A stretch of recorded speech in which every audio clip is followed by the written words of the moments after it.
Ah, mais Benjamin, on t'a perdu.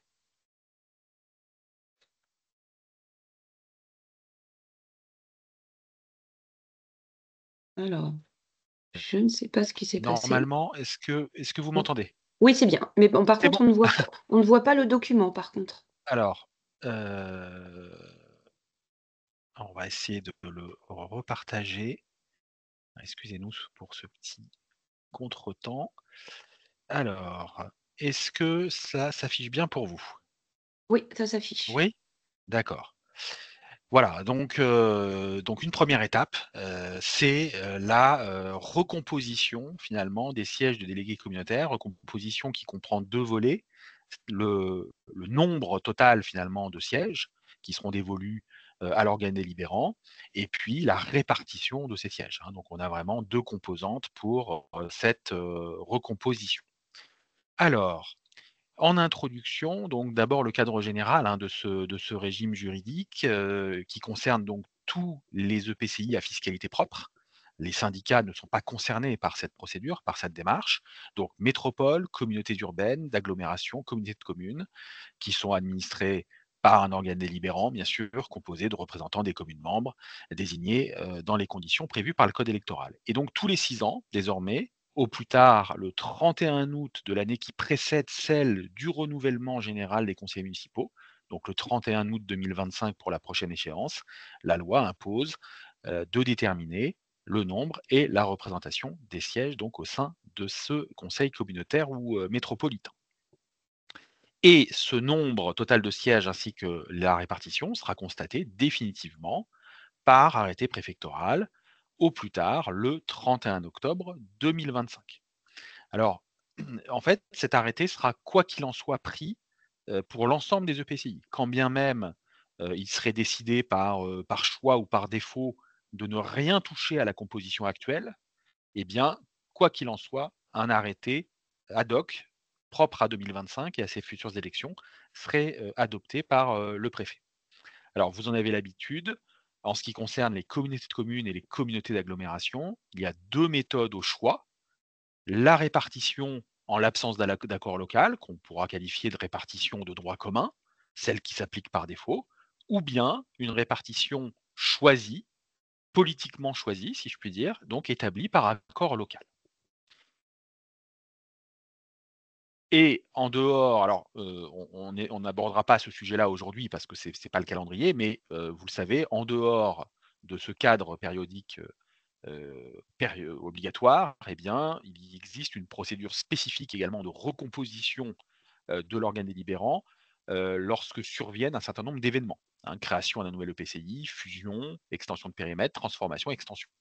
Ce qui est bien logique, évidemment. En revanche, un retrait de commune, qui est quelque chose de plus banal, si je puis dire, n'entraîne pas, de, recomposition de l'organe délibérant. Alors, on peut faire un petit point historique parce que c'est quand même intéressant. En fait, c'est la loi du 16 décembre 2010, hein, qui avait institué cette nécessité pour la première fois et il y a eu pas mal de d'atermoiements jurisprudentiels, si je puis dire. Donc à la suite d'un recours qui a été introduit par la ville de Salbris, dans le Loir-et-Cher, eh bien le Conseil constitutionnel avait déclaré inconstitutionnelles certaines dispositions. Alors, si cela vous intéresse, je vous ai, mis en lien les décisions concernées, hein. Il y en a une de 2014, l'autre de 2015. D'une certaine façon, pour résumer, si vous voulez, cette jurisprudence, le Conseil constitutionnel a validé les principes directeurs de ce régime juridique, mais en alertant toutefois, le législateur sur la nécessité de préserver la proportionnalité. Donc il y a un principe finalement assez simple, c'est qu'une commune plus peuplée qu'une autre ne peut pas disposer de moins de sièges. Voilà, ça c'est un principe, fondamental et puis, autre élément, lorsque, vous avez un critère, parce qu'il y a beaucoup de critères interdépendants, on le verra tout à l'heure. Lorsqu'un critère, mathématique, complexe trouve à s'appliquer, eh bien il est nécessaire, ce qu'a rappelé le juge constitutionnel, qu'il s'applique à toutes, les communes en fait, hein, et non pas à certaines d'entre elles. Voilà. Alors le paradoxe de tout ça, c'est que ça a permis finalement, d'ouvrir davantage aux EPCI la possibilité de conclure un accord local, c'est-à-dire donc de déroger au droit commun Mais comme il y a une interdépendance mathématique des critères qui est de plus en plus complexe, eh bien, ça aboutit, dans certains cas, à rendre l'accord local très difficile à obtenir sur le plan purement mathématique, purement statistique, voire même dans certains cas impossible. Donc ne soyez pas surpris, si dans certains EPCI, il vous est impossible mathématiquement de conclure un accord. C'est quelque chose que l'on peut rencontrer dans certains cas. On le verra. Alors, ce que, je vous propose, c'est de commencer par, la répartition des sièges hors accord local, de droit commun, qui a une double importance. D'une part, parce que c'est peut-être le mode, le choix qui sera l'option qui sera choisie, chez vous. Mais même si vous optiez pour un accord local, il faudra de toute façon passer par cette projection initiale pour pouvoir ensuite, proposer des accords locaux. Donc cette étape-là, même si d'aventure elle ne constituait pas votre choix définitif, cette étape-là sera, quoi qu'il en soit, indispensable. Alors, les, conditions d'application de cette méthode, elles sont fixées par un seul article, en fait, hein, du Code général des collectivités territoriales. Un seul article s'applique, mais il est assez volumineux. C'est l'article donc L5211-6-1 qui prévoit donc que le nombre et la répartition des sièges de conseillers communautaires sont établis, donc soit selon la méthode de droit commun, soit donc dans les communautés d'agglomération et de communes, par accord local, méthode dérogatoire, à titre facultatif et à la majorité qualifiée. Hein. Bien sûr, il ne faut jamais oublier ce principe-là. Donc, majorité qualifiée que vous connaissez bien, hein, c'est l'accord des 2 tiers au moins des conseils municipaux des communes membres qui représentent plus de la moitié de la population de celle-ci, ou le contraire. Et, critère supplémentaire, cette majorité doit nécessairement comprendre le conseil municipal de la commune dont la population est la plus nombreuse, lorsque celle-ci est supérieure au quart de la population. Donc ce n'est pas le cas dans tous les EPCI, hein. Dans certains EPCI, on n'aura pas une commune qui représentera, plus du quart de la population, mais lorsque c'est le cas, eh bien cette commune dispose d'une forme de droit de veto, en fait, hein, ça revient à ça, pour, décider, ou non de passer par un accord local. Alors, sur, la méthode de droit commun notamment, il y a 2 principes directeurs fondamentaux finalement. C'est que, l'attribution des sièges à la représentation proportionnelle à la plus forte moyenne va garantir une représentation essentiellement démographique et la deuxième garantie, le deuxième plancher, c'est que chaque commune membre se verra au moins attribuer un siège. Donc il est impossible, quelle que soit la méthode choisie, impossible qu'une commune ne soit pas du tout représentée au sein du conseil communautaire.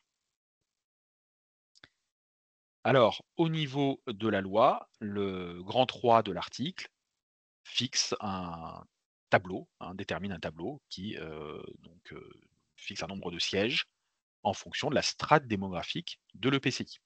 Sachant que l'on se réfère toujours à la population municipale, hein, et non pas à la population totale. Population municipale, donc c'est l'addition finalement des populations municipales des communes membres, hein, pour être précis, population municipale de l'EPCI à fiscalité propre. Et donc un nombre de sièges qui est déterminé par la loi. Alors, au niveau des modalités procédurales, donc il faudra bien faire attention à respecter la chronologie de ces modalités. Donc il y a vraiment un ordre en fait, hein. Ce ne sont pas des critères qui, s'appliquent de manière enfin indifférenciée si je puis dire, hein. Ils sont vraiment à, placer les uns après les autres. Donc le premier, et puis on verra ensuite bien sûr des exemples concrets pour que ce soit plus parlant parce que évidemment quand on lit simplement le texte, de manière théorique, ça peut être rébarbatif, hein. Donc premier critère de répartition, donc j'insiste bien, là on parle bien de la méthode de droit commun, hein, donc hors accord local. Donc 1er critère, les sièges donc à pourvoir prévus donc au tableau que l'on vient de voir, sont répartis entre les communes à la représentation proportionnelle à la plus forte moyenne. Alors on verra tout à l'heure que la plus forte moyenne, ça a des conséquences. Ça induit quelque chose par rapport à l'autre méthode qui serait le plus fort reste. hein, et ça n'est pas neutre. Et donc, sur la base de leur population municipale authentifiée par le plus récent décret publié. Hein, donc il y a un décret qui a été publié là, en décembre 2024, hein, qui, donc sur la base du dernier recensement officiel de l'INSEE, et c'est ce décret-là qui servira de base. Et bien sûr, là, vous pouvez, demander à votre préfecture, la confirmation, bien sûr, de la population municipale authentifiée pour chacune des communes de votre département, hein, puisque c'est l'arrêté préfectoral finalement qui va faire foi. Donc on verra ensuite un exemple de calcul, hein, de la proportionnelle à la plus forte moyenne. Deuxième critère, les communes qui n'auraient pas pu bénéficier de cette répartition-là se voient donc attribuer d'office, de droit, un siège. Au-delà de l'effectif, c'est-à-dire que comme c'est une attribution d'un siège de droit, eh bien, ce siège va s'ajouter finalement à l'effectif prévu dans ce fameux tableau. Autrement dit, ce nombre de sièges ne constitue pas toujours un nombre maximal. Dès lors que vous aurez des communes qui obtiendront des sièges de droit, eh bien, ce nombre-là sera augmenté d'autant. Troisième critère, si après application de ces deux premières modalités, une commune obtient plus de la moitié des sièges, à ce moment-là, on opère un autre correctif.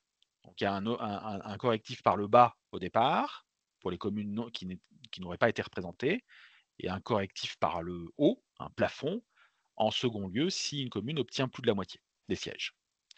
Là, on considérerait qu'elle est surreprésentée, en fait, hein. Eh bien, dans ce cas-là, on diminue son nombre de sièges à la moitié des sièges de l'organe délibérant en arrondissant à l'entier inférieur.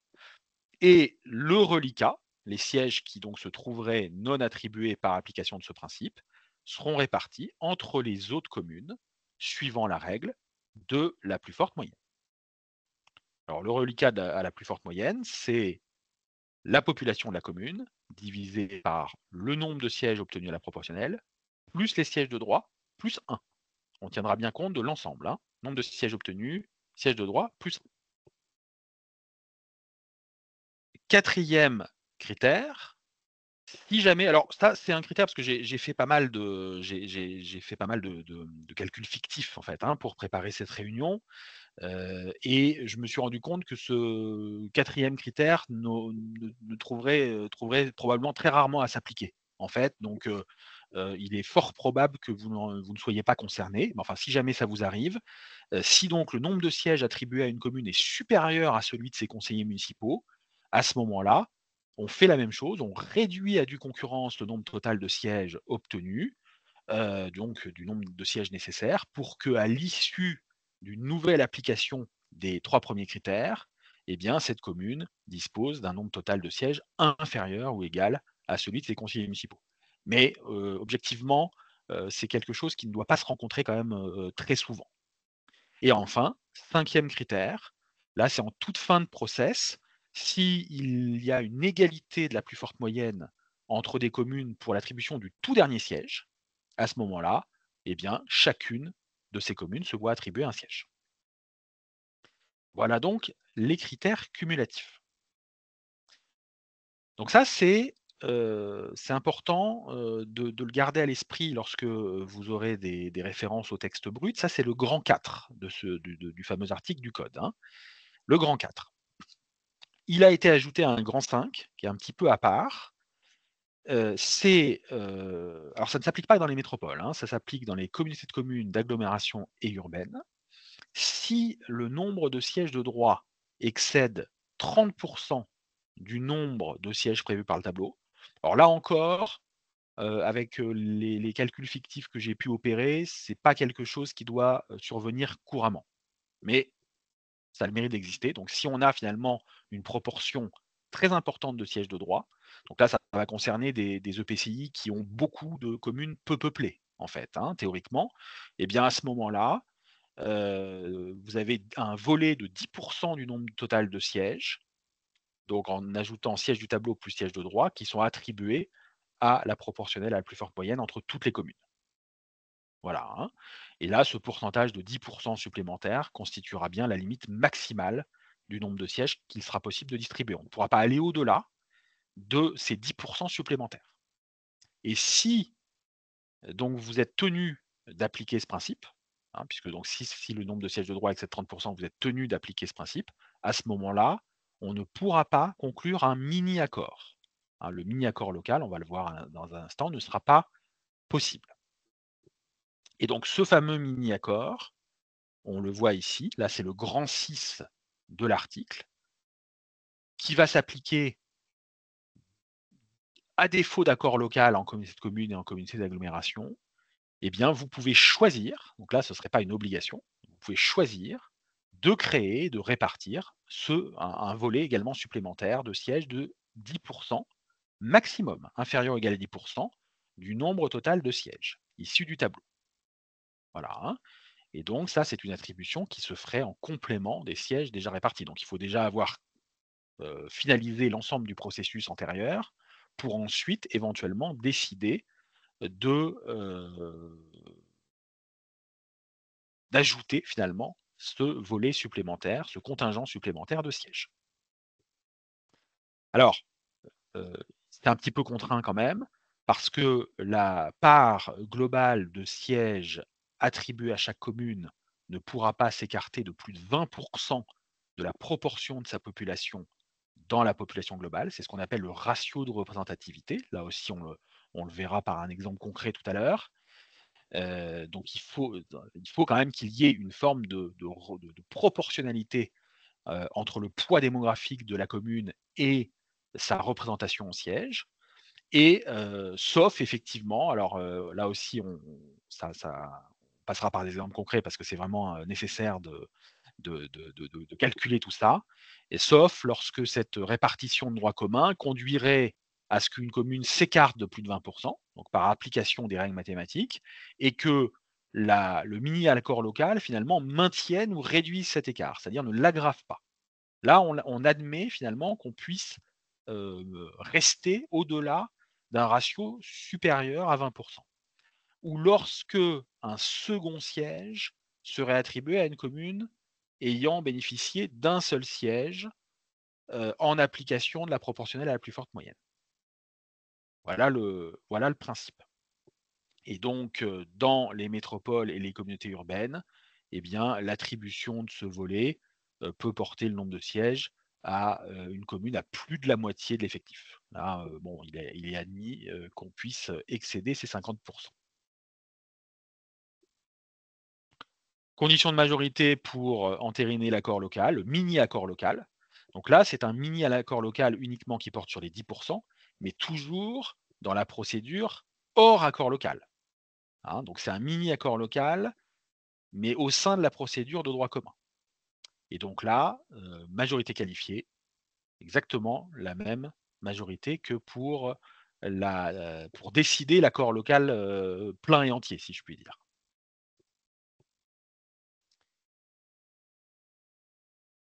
Alors, est-ce que pour le moment, voilà, pour le moment, je suis pas sûr qu'on arrive qu'on ait des questions. Alors, si, il y a une S'il y a question dans une le cas question. numéro oui, une question, voilà. Madame, Guillauchet, donc dans le cas 5, on arrive alors à un siège supplémentaire par rapport au tableau de répartition. Oui, tout à fait, c'est bien cela, hein. Si on fait application du 5e, eh bien, ça augmente d'autant le nombre de sièges, tel que prévu par le tableau légal. Voilà. Alors, ce que je vous propose, c'est un exemple, de calcul de représentation proportionnelle à la plus forte moyenne. Alors ce sont des calculs qu'on rencontre dans d'autres situations. Par exemple, ben, pour les élections municipales elles-mêmes, hein, c'est pas complètement assimilable parce que c'est un scrutin de liste avec prime majoritaire, donc le mode de calcul est un peu différent, mais on a quand même la notion de plus forte moyenne. Alors que, par exemple, lorsque vous élisez les membres de la CAO, vous le savez, c'est le plus fort reste, donc c'est encore un autre mode de calcul. Donc, population à prendre en compte, ça c'est le préalable finalement, hein, c'est de bien connaître vos populations municipales. Donc le dernier décret en date, c'est celui qui apparaît ici, 2024-1276 du 31 décembre 2024, et je vous ai ajouté l'article du code qui définit, la population municipale de la commune. hein, puisqu'il y a évidemment les populations comptées à part, etc., etc. Donc on parle bien de la population municipale. La première étape consiste à déterminer le quotient, hein, qu'on pourra appeler quotient ou quotient électoral. Donc il se calcule de la façon suivante, c'est la population municipale de l'EPCI divisée par le nombre de sièges issus du tableau. Donc là, vous prenez bien le nombre de sièges qui figurent dans ce tableau, ni plus ni moins, en fonction de la strate démographique. Cela vous donne donc un quotient. Là, on n'arrondit pas le quotient. Là, je l'ai arrondi, si vous voulez, à la double décimale après la virgule, donc c'est par facilité, mais on peut même ne pas arrondir du tout, en fait, hein, pour que vous ayez vraiment le calcul le plus exact possible. Alors, donc, si on prend un exemple fictif, qui est ici donc d'un EPCI qui compte 4 400 habitants, avec 5 communes, et vous voyez donc la répartition respective de ces populations. Donc on a un quotient de 4 400 divisé par 18, puisque 18, c'est le nombre de sièges qui est fixé par le tableau dans cette strate de population. On a donc un quotient de 244,44. Ensuite, comment attribuer les sièges à la proportionnelle? Eh bien, on ne le fait que pour les communes dont la population est supérieure au quotient. Uniquement pour celle-ci. Donc dans l'exemple qui figure ici, les communes A et B ne participent pas à cette phase, unique puisqu'elles comptent 100 et 200 habitants, donc un nombre inférieur au quotient. Donc on va ne faire participer que les communes C, D et E. Donc pour chacune d'elles, on divise leur population municipale par le quotient. Et là, par contre, faites bien attention à arrondir à l'entier inférieur. À l'entier inférieur, puisqu'il ne faut jamais finalement excéder les plafonds finalement qui sont fixés par le texte. Donc on a respectivement 3, 5 et 8 sièges, donc un total de 16 sièges pourvus sur les 18. Il reste donc 2 sièges à pourvoir à la plus forte moyenne, selon la règle de la plus forte moyenne. Comment on fait ce calcul? Eh bien, on divise la population municipale de la commune par le nombre de sièges obtenus à la proportionnelle, plus 1. À chaque fois, on ajoute 1. Et là, par contre, toutes les communes prennent part à cette étape, hein, pas seulement les communes dont la population est supérieure au quotient, mais bien toutes les communes. Et celle qui obtient la plus forte moyenne obtient le siège. Attention, on fait autant d'opérations que de sièges à pourvoir, hein, donc ce n'est pas les 2 premières, si vous voulez, c'est à chaque fois siège par siège. Donc là, il faut commencer par attribuer donc le 17e siège. Donc là, vous voyez, vous divisez la population par le nombre de sièges déjà obtenus en ajoutant 1. Et là, c'est la commune E qui a le plus fort total. Donc la commune E obtient le 17e siège. On refait la même chose pour le 18e, avec la petite distinction, vous le voyez, c'est que pour la commune E, on va ajouter le 17e siège obtenu, donc 9 plus 1 et non plus 8 plus 1. Pour les autres, ça revient au même, hein. Ça ne change rien pour les communes A à D.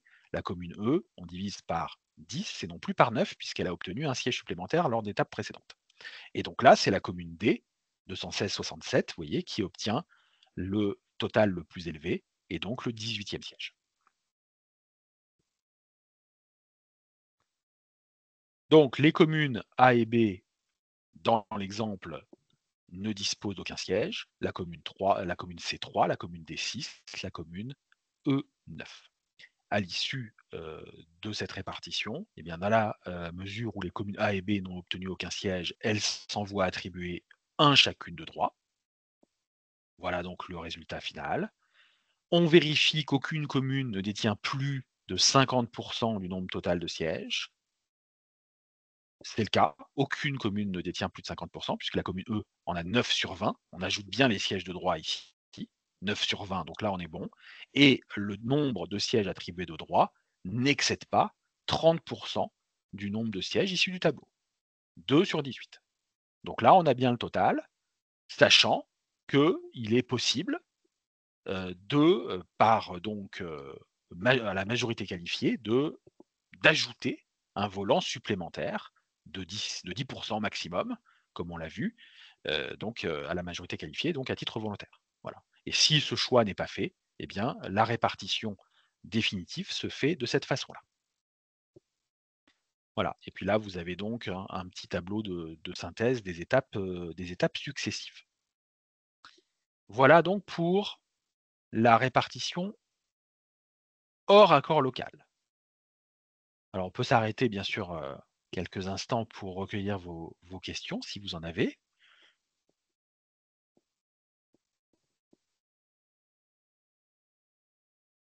Pas à ce stade, tu peux continuer. Pas à ce stade. Alors on va pouvoir poursuivre. De toute façon, on reviendra quand même sur ces principes, comme on l'a dit tout à l'heure, puisqu'il faudra nécessairement en passer par là, même si, vous concluez un accord local. Alors, donc, la répartition des sièges en vertu d'un accord local, c'est probablement j'ai pas trouvé de statistiques à ce sujet, mais c'est probablement le choix qui est le plus souvent opéré. Bon, c'est bien naturel finalement, à partir du moment où la loi vous, permet de choisir, même si c'est un choix très contraint, on va le voir, eh bien, la dimension politique de l'affaire, justifie finalement que ce soit, une option, plus souvent, choisie que, la procédure, rigide de droit commun. Alors, donc cet accord local dérogatoire, on le rappelle, il est applicable uniquement dans les communautés de communes et dans les communautés d'agglomération et donc adopté, hein, c'est un rappel, hein, de ce qu'on disait tout à l'heure, à cette fameuse majorité qualifiée. Voilà, hein. Donc j'insiste bien sur le fait que la majorité doit comprendre nécessairement le conseil de la commune dont la population est la plus nombreuse, si celle-ci est supérieure au quart. Donc, la commune la plus peuplée, si elle, sa population ne représente pas plus du quart de la population totale, ne disposera pas du droit de veto. Donc le droit de veto n'est pas applicable de facto dans tous les EPCI. Alors, 5 critères cumulatifs pour décider cet accord local. Premier point, le nombre total de sièges répartis entre les communes ne pourra pas excéder de plus de 25 celui qui serait attribué hors accord local.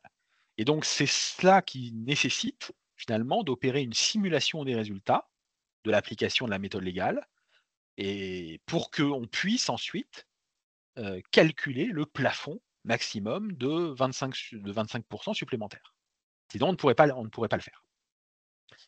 Donc il faudra, dans cette simulation, ne pas oublier les éventuels sièges de droit, on vient de le voir, les ajustements possibles si une commune obtient plus de la moitié des sièges, ou bien un nombre supérieur à celui de ses conseillers municipaux, ainsi que la règle d'attribution, d'office d'un siège, donc aux communes se trouvant à égalité pour l'attribution du dernier siège à la plus forte moyenne.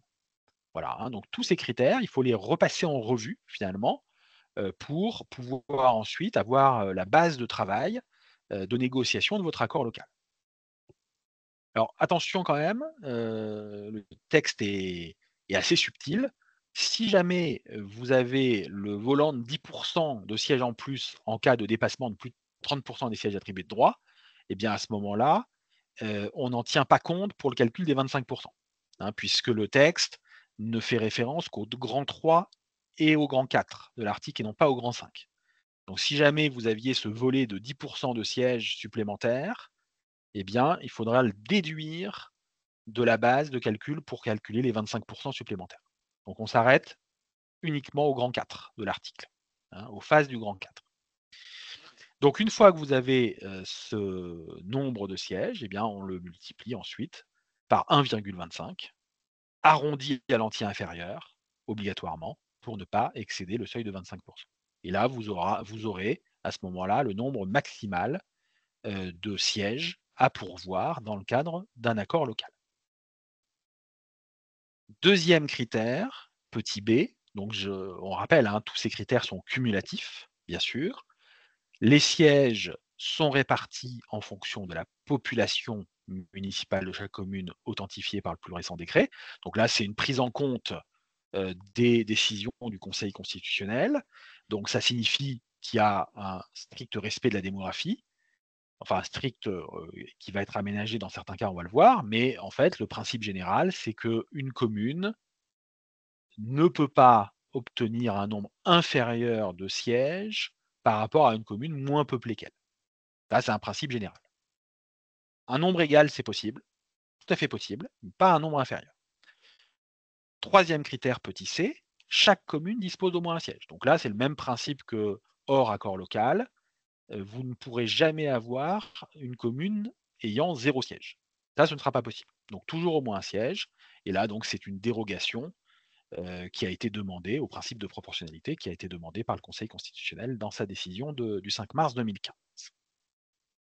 Quatrième critère, là encore, il rejoint ce que l'on évoquait tout à l'heure, aucune commune ne pourra disposer de plus de la moitié des sièges. Donc, quelle que soit sa part relative de population par rapport à la population globale, quel que soit son poids démographique, aucune commune ne peut disposer de plus de la moitié des sièges. Petit e, sans préjudice de ces deux principes-là, petit c, petit d, eh bien, la part de sièges attribuée à chaque commune ne peut s'écarter de plus de 20% de la population, de la proportion pardon, de sa population, de la population globale. Donc là, c'est ce qu'on va appeler le ratio de représentativité. Voilà, hein, le ratio de représentativité. Donc en fait, il faut qu'il y ait une sorte de proportion raisonnable, finalement, entre le poids démographique de chacune des communes membres et sa représentation en siège. Et donc, ce ratio raisonnable, il a été fixé par la loi à 20%, en plus ou en moins. Donc ça nous donne bien un ratio, une proportion qui doit être comprise entre 80 et 120%. Donc, ce qu'on peut utiliser comme méthode, c'est une recommandation de la DGCL pour calculer ce ratio de représentativité. En fait, il y a une double division, si je puis dire. Vous commencez par diviser le nombre de sièges attribués à la commune par le nombre total de sièges. Et ce résultat-là, vous le divisez par un autre quotient. Vous le divisez par le résultat de la division entre la population de la commune et la population de l'EPCI. Donc c'est une sorte de double produit en croix, hein, si je puis dire. Et là, vous avez un résultat qui, donc, pour que le ratio de représentativité soit respecté, le résultat devra être compris entre 0,8 et 1,2. S'il est en dessous de 0,8 ou supérieur à 1,2, eh bien à ce moment-là, on s'écarte de plus de 20% de la proportion de la population dans la population globale, au niveau de la part des sièges, en fait, hein. Donc ratio de représentativité. Là aussi, on verra un exemple, bien sûr, tout à l'heure. Alors, toujours les mêmes exceptions que tout à l'heure lorsqu'on était hors accord local. On admet un maintien d'un écart supérieur à 20% si la répartition effectuée en application de la recomposition hors accord local conduirait à ce que la part de sièges attribuée à une commune s'écarte de plus de 20% et que la répartition effectuée par l'accord maintienne ou réduise cet écart.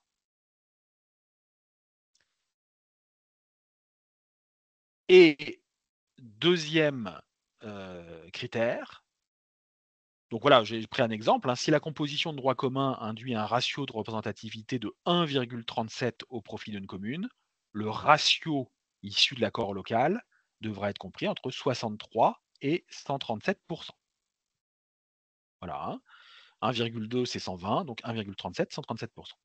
Et deuxième exception, lorsque deux sièges seraient attribués à une commune pour laquelle la répartition effectuée en application de la proportionnelle conduirait à l'attribution d'un seul siège. Donc cette deuxième exception ne s'applique pas aux sièges obtenus de droit. Cette deuxième exception ne s'applique pas aux sièges obtenus de droit.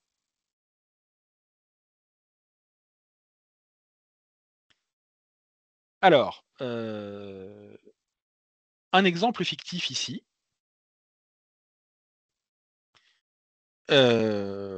Un exemple fictif ici, voilà. Donc, on a pris un EPCI.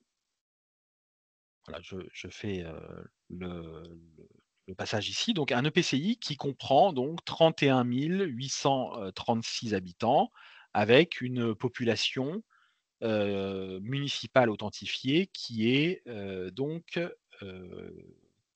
concerne donc 6 communes, vous voyez? Alors j'ai choisi finalement une commune centre assez peuplée, avec une population qui représente plus de 50 de la population, globale de l'EPCI et puis ensuite de manière, dégressive.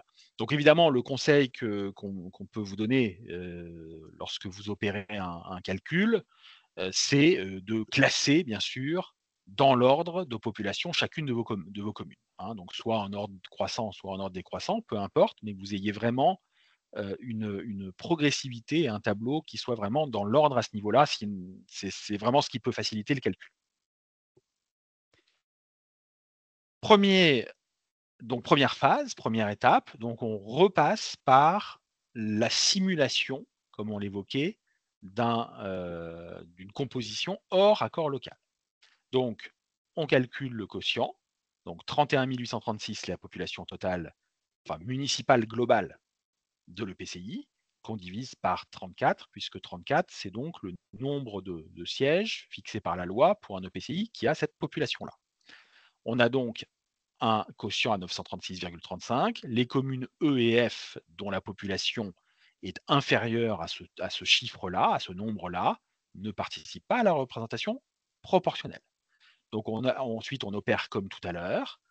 Les communes restantes participent, donc A, B, C, D, et chacune se voit donc attribuer un nombre de sièges arrondi à l'entier inférieur, donc respectivement 19, 8, 3 et 1. Vous voyez, commune D 1,99, on est tout près de 2, et bien malgré tout, eh bien, cette commune passe à un seul siège. Il reste 3 sièges à pourvoir à la plus forte moyenne, puisqu'on a, vous voyez, un total de 31 sièges pourvus sur 34, il en reste donc 3 à pourvoir. Donc même méthode que tout à l'heure, vous voyez, ce qui, permet d'attribuer le 32e siège à la commune D, le 33e à la commune A et le 34e à la commune A à nouveau. Donc vous voyez, les effets en fait de la plus forte moyenne, c'est qu'il favorise finalement les communes les plus peuplées, en l'occurrence la commune la plus peuplée.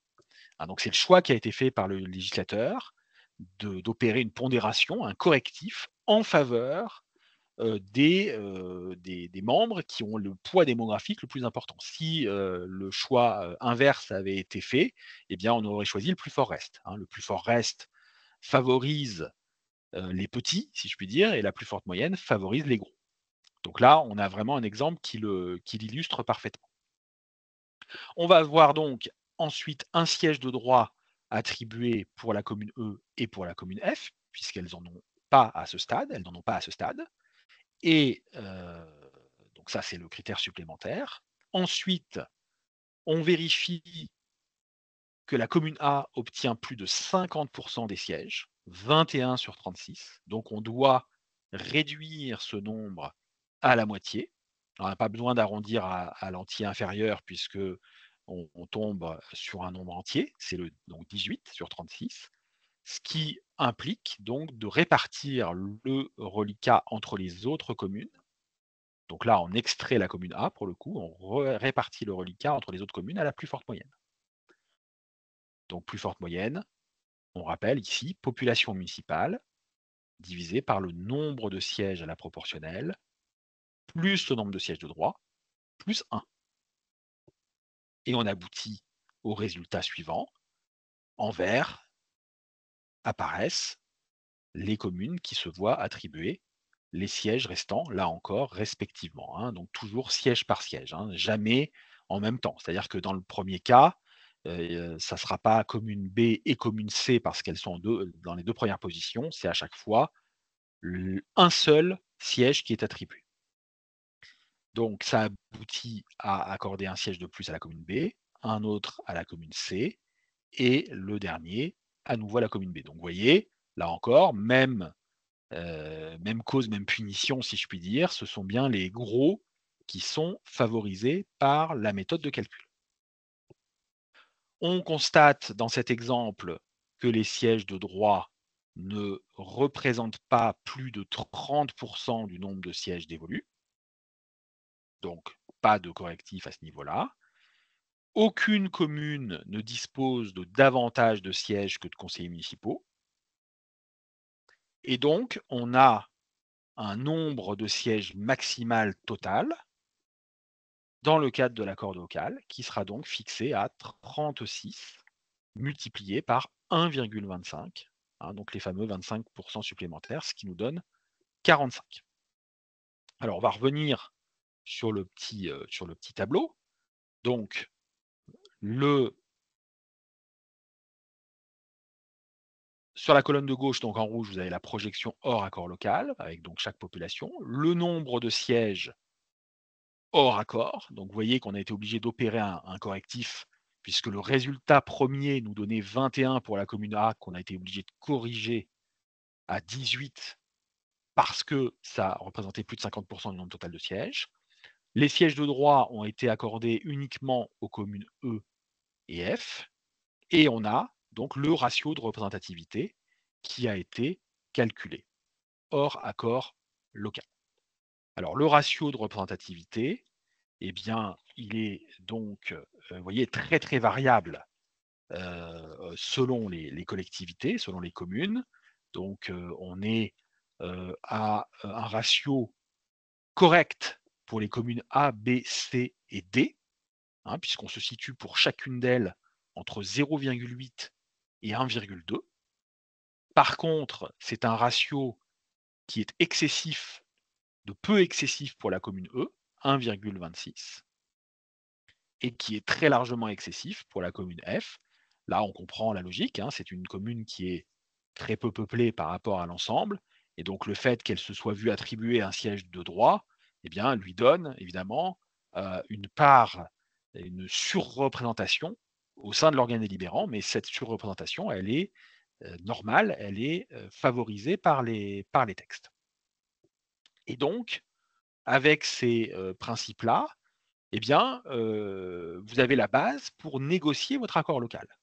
Vous avez votre base. Et donc, c'est là, effectivement, qu'il peut y avoir des réunions dans les prochains mois, dans les prochaines semaines, pour essayer, finalement, de négocier une répartition des sièges un peu différente de celle-ci. Sachant que là, donc, on a 36 sièges au total, on peut aller jusqu'à 45. Et voilà une proposition possible d'accord local, mais avec 2 particularités.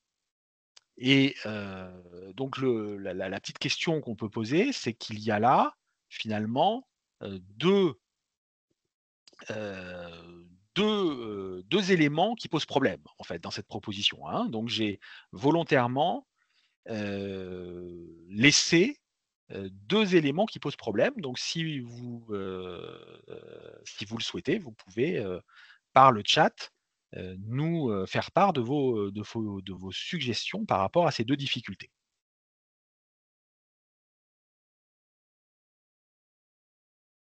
Alors en attendant, on va répondre à la question de monsieur ou madame Emery. Donc le conseil communautaire doit-il délibérer avant le 31 août 2025? Quel est le rôle des conseils municipaux dans ce process? Alors, il doit y avoir délibération, si, vous optez pour un accord local. Si jamais, le préfet constate qu'aucune, délibération ou plus exactement, aucune majorité qualifiée n'a été atteinte au 31 août 2025, qu'il y ait eu des délibérations ou pas, donc s'il constate qu'aucune majorité qualifiée a, porté sur un accord local et a finalement permis de conclure un accord local, donc ça va même plus loin que ça. À ce moment-là, eh bien, de facto, le préfet en prendra acte et d'ici le 31 octobre 2025, il fixera d'autorité la répartition des sièges en fonction de la méthode de droit commun, donc la méthode hors accord local.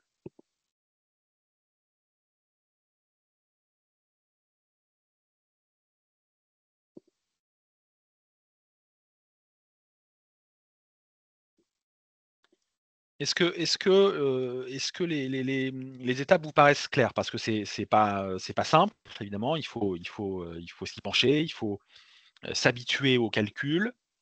Ne pas oublier d'étapes, c'est important. Alors bien sûr, j'ai oublié de le préciser, l'AMF notamment, met à disposition de ses adhérents un simulateur, hein, donc ça, c'est quelque chose qui peut être bien utile, bien sûr. Donc si, vous y avez accès, ça peut être très intéressant de l'utiliser. Ou sinon, en effet, ce sont, des calculs, j'allais dire à la main, hein, qui peuvent être opérés. Alors, dans l'exemple, qui figure ici, il y a 2 difficultés, en fait. Heu, pour les communes A, B, C, D, pas de problème. On a, donc une répartition qui est un peu différente de celle, fixée par la base commune hors accord local. Vous voyez qu'on attribue, donc c'est un choix politique, 20, sièges, mais sur un total qui est lui-même supérieur. Donc vous voyez, le ratio de représentativité, n'est pas altéré finalement, pour chacune de ces communes, puisqu'on reste pour chacune d'elles entre 0,8 et 1,2. En revanche, il y a 2 difficultés. Pour la commune E, si on fixe le nombre de sièges à 3, eh bien, vous constatez finalement qu'on aggrave le ratio de représentativité. Il était supérieur à 20. Souvenez-vous, on a le droit de maintenir un écart supérieur à 20, mais à la condition de ne pas l'aggraver. Donc au mieux de le maintenir, voire de le réduire. Et là, en l'occurrence, ce ratio est aggravé. Donc la commune E ne pourra pas disposer de 3 sièges. C'est trop. Donc dans la négociation politique qui va s'opérer, eh bien, il faudra que la commune E, ait un maximum, enfin ait moins de 3 sièges. Deuxième difficulté, pour la commune F.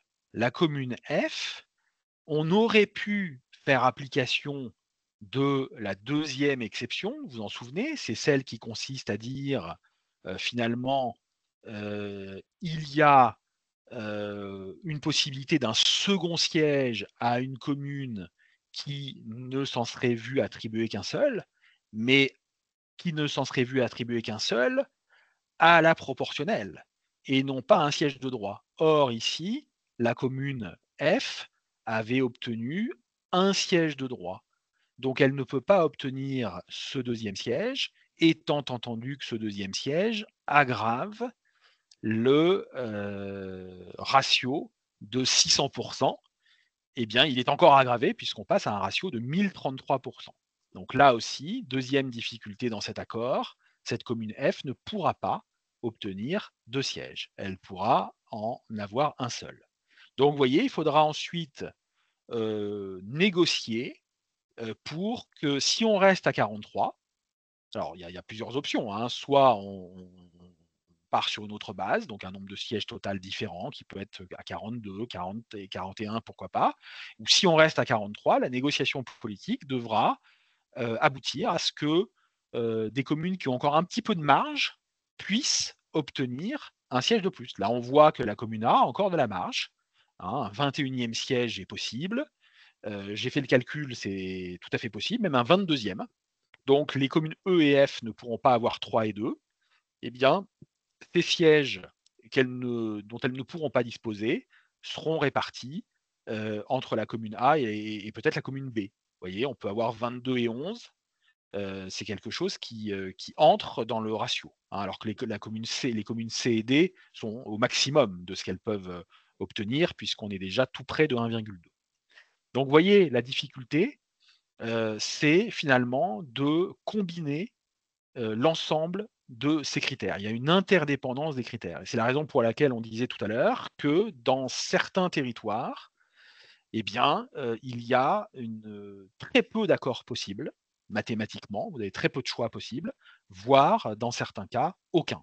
Hein, il n'est pas rare que mathématiquement, puisque si on joue sur un curseur, ça peut influer un autre, eh ben, il n'est pas rare aucune solution mathématique ne soit trouvable. Et bien dans cette hypothèse, le préfet pourra en être informé bien sûr en temps et en heure, et bien il prendra acte de cette difficulté mathématique et à ce moment-là, c'est en effet le préfet d'autorité calculera, comme vous le dites madame et le préfet utilisera tout simplement la première méthode, c'est-à-dire le calcul que l'on évoquait dans le précédent chapitre, le calcul hors accord local, la méthode de droit commun, de facto. Et évidemment là, on n'aura pas de volet supplémentaire de 10 parce que ça procédait donc le fameux mini accord local procédait d'un accord politique. Le préfet n'ajoutera pas ces 10 bien évidemment, mais il s'arrêtera au, grand, 5 de l'article. Alors madame Berthelot, oui, alors le texte ne précise pas les choses en termes de chronologie, mais oui, la logique, c'est ça, c'est que le conseil communautaire finalement, qu'il y ait des propositions qui soient faites par des services administratifs, en général ce sont les services de l'EPCI, et qu'ensuite ce soit le conseil communautaire qui, une fois, heu, avoir, enfin, non, le conseil communautaire n'aura même pas à délibérer, hein. Il y a une délibération de principe qui peut être prise, voilà, une délibération de principe qui peut être prise, mais la majorité qualifiée ne s'apprécie que, au niveau des conseils municipaux. Voilà, hein, donc délibération de principe, oui, c'est quelque chose qui est pratiqué, mais la majorité qualifiée, ne comprend pas la décision du conseil communautaire. Voilà. Si un accord local a déjà été validé avant le renouvellement 2020, oui, alors voilà, hein, c'est-à-dire que c'est ce qu'on disait tout à l'heure, c'est-à-dire que même si vous décidiez, s'il y avait déjà un consensus pour, maintenir et reproduire le même accord au siège près, que celui de 2020, il faudrait quand même acter une nouvelle majorité qualifiée cette année. Donc il faut passer à nouveau par la procédure d'accord des conseils municipaux à la majorité qualifiée.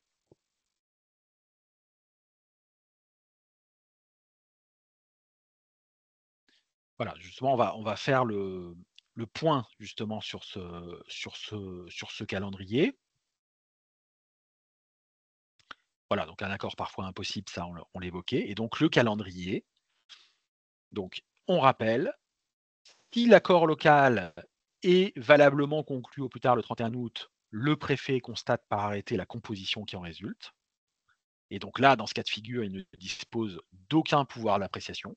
Il est en situation de compétence liée. Il doit appliquer l'accord. Si celui-ci est valable mathématiquement parlant, il doit l'appliquer. Donc en effet, l'accord obtenu au plus tard le 31 août consiste à adopter les délibérations concordantes par un nombre suffisant de conseils municipaux à la majorité qualifiée, avec en plus la délibération positive du conseil municipal de la commune la plus peuplée si elle représente plus du quart de la population, et non pas par la conclusion entre les communes d'une convention. Donc on parle bien de délibération, au sens strict du terme. A contrario, si aucun accord n'est conclu avant le 31 août, pour quelque raison que ce soit, hein, soit parce que aucun accord n'est possible, soit parce qu'il n'y a pas eu de majorité qualifiée pour l'adopter, eh bien le préfet constatera donc la composition résultant de droit commun. Et là, par contre, il n'y aura pas lieu de délibérer, hein. Le préfet constate le 31 août qu'aucun accord local ne lui a été transmis, eh bien, il constatera dans les 2 mois qui suivront la composition en appliquant la méthode de droit commun. Et l'accord sera donc l'arrêté pardon, sera pris au plus tard le 31 octobre. Alors on n'a pas énormément de jurisprudence, hein, j'ai regardé ces dernières années, mais voici un exemple qui est intéressant, un jugement du tribunal administratif de Nantes, 20 décembre 2021. Là, l'accord, conclu était illégal parce que le conseil, communautaire en question avait fixé à 80, le nombre de sièges et ça a excédé, pardon, de plus de 25 le nombre de sièges, qui, constituait la base de calcul, comme on l'a vu, précédemment. Donc le préfet a, constaté que l'accord était illégal, il ne pouvait pas l'appliquer et donc il a de facto, fait application lui-même de la procédure de droit commun. Voilà. Alors il y a une petite, c'est par circulaire, hein, que cet assouplissement a été, apporté par le ministère de l'Intérieur. C'est-à-dire que si vous êtes en situation, par exemple, de fusion-extension en 2025, par, facilité et par exception, à ce moment-là, vous, effectuez les opérations en même temps, que celles relatives au projet de périmètre, hein. On n'applique pas, les deux procédures qui sont un peu différentes, les unes à la suite des autres, hein. Donc on passe directement finalement aux méthodes dont on vient de parler, qui sont strictement liées au calendrier électoral. Alors, pour l'instant, il y a une circulaire, vous voyez, a été adoptée le 27 février 2019. Il est fort probable, c'est même quasiment certain, qu'on aura une circulaire pour cette année, hein, qui sera publiée probablement à la même, dans le aux alentours des mêmes dates, hein, donc dans 1 mois environ, on aura la circulaire 2025. Mais celle de 2019 est encore tout à fait intéressante puisque les textes n'ont pas du tout changé, n'ont pas du tout évolué depuis 2019. Donc vous pouvez, tout à fait encore vous y reporter. Voilà pour ces éléments. Donc n'hésitez pas bien sûr, si vous avez d'autres questions, à nous interroger.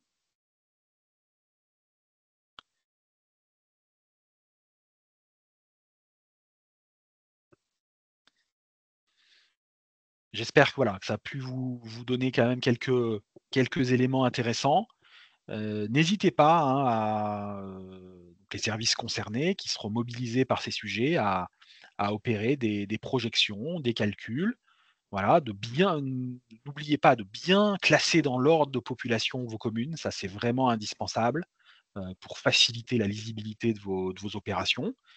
Et puis, donc, ne pas oublier, n'oublier aucun critère, hein. Donc en particulier les sièges de droit pour les communes qui ne participent pas à la proportionnelle lors de la première phase.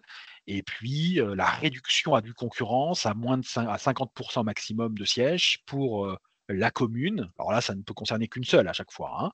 Pour la commune qui aurait d'aventure, plus de 50 des sièges après, la première opération. Voilà, hein. Toujours bien aussi arrondir à l'entier inférieur, sauf le quotient qu'on n'arrondit pas. Et les autres opérations, vous arrondissez toujours à l'entier inférieur pour ne jamais excéder les plafonds. Alors de toute façon, on a, un nouveau rendez-vous avec ce sujet, au mois de mai. Donc on aura l'occasion, si cela vous intéresse, si vous le souhaitez, de refaire un bilan d'étape. Peut-être que vous aurez aussi pu avancer sur vos projections et on abordera à nouveau ces sujets à ce moment-là. Eh bien, écoutez, si vous n'avez pas de questions supplémentaires, merci à vous. N'hésitez pas à contacter notre service, hein, donc Rural Consult, on vous rappelle le numéro, c'est le 09 70 808 809, 09 70 808 809, et vous pourrez nous interroger sur ce sujet-là ou d'autres, comme, l'évoquait tout à l'heure Catherine, donc en dehors des questions de ressources humaines, hein, que nous ne traitons pas, mais nous intervenons dans, tous les autres domaines. Eh bien, nous vous remercions à nouveau pour votre participation et nous vous souhaitons une excellente journée. À très bientôt, au Merci. revoir. Merci à toutes et tous. Merci Benjamin. Merci beaucoup.